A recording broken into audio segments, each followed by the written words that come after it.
Guardians are clearly the gem of Marvel's Phase 5. But unlike most movies post Endgame, how is this thing still alive? What's up, guys? How you doing? Welcome back to the channel. Glad you stopped by. And if you're brand new, glad to see you. Grab a seat and stay a while. But do me a couple of favors first. Go down and hit that subscribe button. Then go next door. Ring that bell. Make sure it says all so you know when the next video pops up. Hit that like button. And before you head out, drop a comment. And if you're one of the regulars here, welcome back for another round. I ask that you also hit that like button, and before you leave, drop a comment. YouTube does love the comments. And of course, share the video out on all the socials. Okay, I'm just going to jump right into it here. Guardians of the Galaxy is barely a month in its theatrical run, and it is already just a shade under $740 million with the global box office. It's already surpassed Wasp, Ant-Man, whatever, Ania, no big shock there. And in maybe a week and a half, two at the most, it's going to pass Bore, Love, and Blunder. But how? What is the secret of this film? How is this still going when some of the most recent films from Marvel Studios by this point are on life support? In my review of the Guardians of the Galaxy film, I said while the film does have a lot of things going for it, being able to reach break even or even profitability seemed unlikely. Well, if this keeps going how it is, I will gladly be eating my words. And I want to explain why I think Guardians of the Galaxy is doing so well as opposed to the other big name films that came out in Phase Bore, that being Doctor Strange and the Multiverse of Bore, Love, and Blunder, and Wakanda, whatever. And to do that, we'll be going to my favorite go-to site, which is, that's right, folks, we're going to be doing this by the numbers. Okay, so first thing, as of recording this video right now, Guardians of the Galaxy's global box office is, according to the numbers, $737,904,761. Now that sounds like a lot. Remember, this is not what Marvel Studios brings home. They get a cut of this because theaters have to make the money too. So and theaters in the United States and Canada, Marvel Studios keeps on average about 55%. Internationally, they keep about 43%. So roughly they get half. So whatever that big number is, divide that in two. That's what Marvel's bringing home. And now we come to the second point, the price tag. Now, it's been very publicly known that Marvel spends a lot of money. So we've got the production cost and the global print and advertising budget, and that makes your total price tag. Now, production, I go by what is stated, unless I hear other information from what I feel is a creditable source. For example, the stated production budget on Doctor Strange and the Multiverse of is $200 million. Now, someone I know, Culture Casino, said that because of the 6 weeks, 6 days a week of extensive reshoots, that added about another $80 million. So that's now my production budget number, $280 million. The other three films that I mentioned, I'm going with just that. Now with the marketing budget, this is where it's kind of a guess. This is admittedly a guess. Marvel generally spends, if it's about a $200 million film, anywhere from $100 million, which is half, or dollar for dollar to 200. I tend to go somewhere in between that, about $150 million. Again, unless I get credible information, which I believe I was from Valiant Renegade.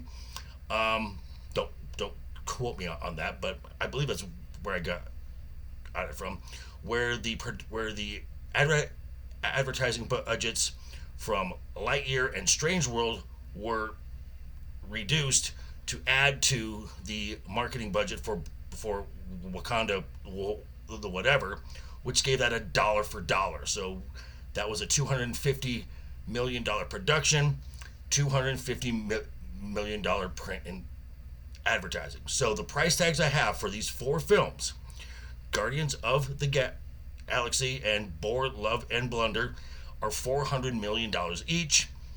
Doctor Strange: The Multiverse of Meh is $430 million, and Wakanda whatever, $500 million. So to break even, you have to double those. Okay, so that's the groundwork here. This is where Guardians is actually beating these three films.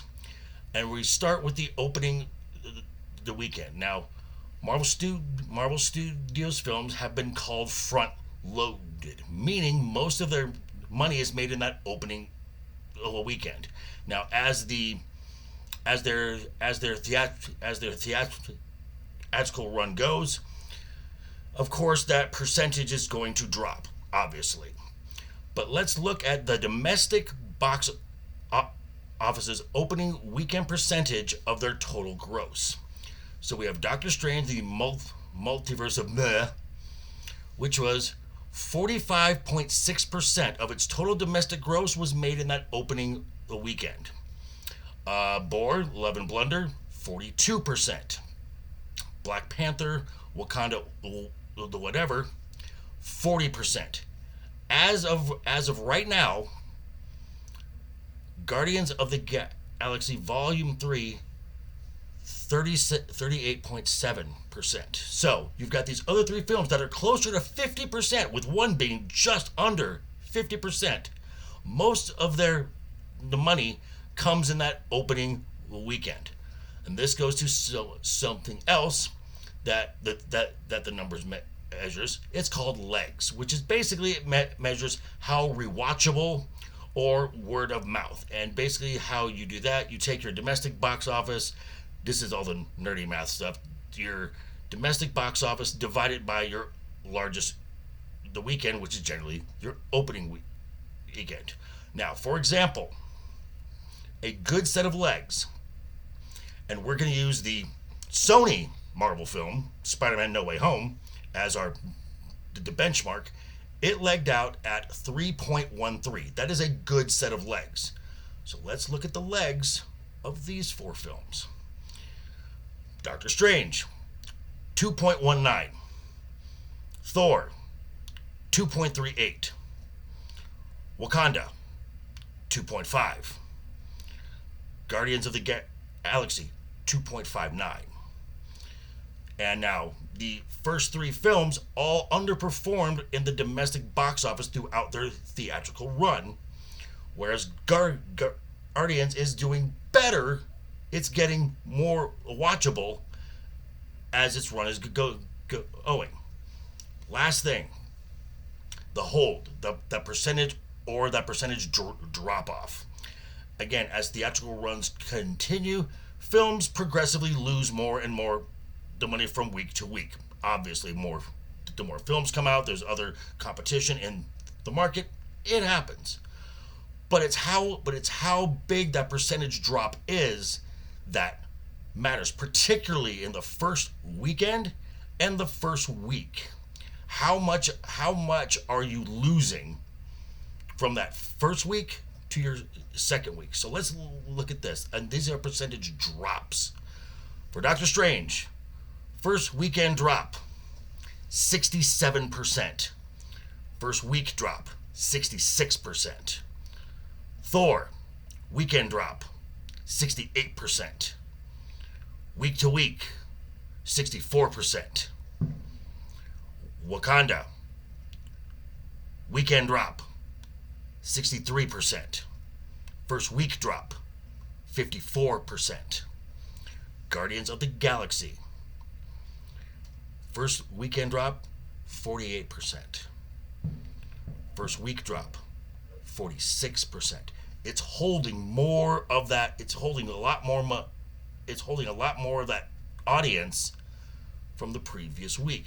Now this goes back to these other three previous films being heavily front loaded after the first weekend, after the first week. In general, the audience didn't come back, and worse, didn't recommend their films to friends, family, co-workers, etc., etc. Guardians of the Galaxy seems to have some staying power. So, final thoughts on this. Also keep this in mind. Doctor Strange and Thor were in theaters for 98 days. Say 100. The Wakanda for 126 days. Currently, Guardians of the Galaxy Volume 3, as of recording, is on its 26th day. Now, break even now seems very likely. Profitable? That may depend on what your definition of profitable is. Regardless, this is good news for James Gunn going forward with the Warner Brothers and his DCU. And maybe this is the message to Marvel Studios and Kevin Feige. You listening? But to stop with the bait and switches, stop with the current day messaging, and stop with the MCU. Are they going to listen? Probably not. Time will tell. But anyway, these are just my thoughts. I want to hear what you have to say down below in the comments. Thanks for stopping by, guys. Check me out tonight. Legion Talk. We're doing Game of Thrones season 3, episode 7 and 8. We had a little time off there, but we are back in here tonight. And then check out JT Gunn for his 1 year on YouTube special. You can also check me out tomorrow on Roman of the Empire as well, 5 p.m. Pacific, 8 p.m. Eastern, and I'll be back with something on for Friday. Yeah, thanks for stopping by, folks. I'll see you again really soon. Have a great rest of your week, and always have fun. Hashtag keep talking, and always keep that smile on your face. Toodles.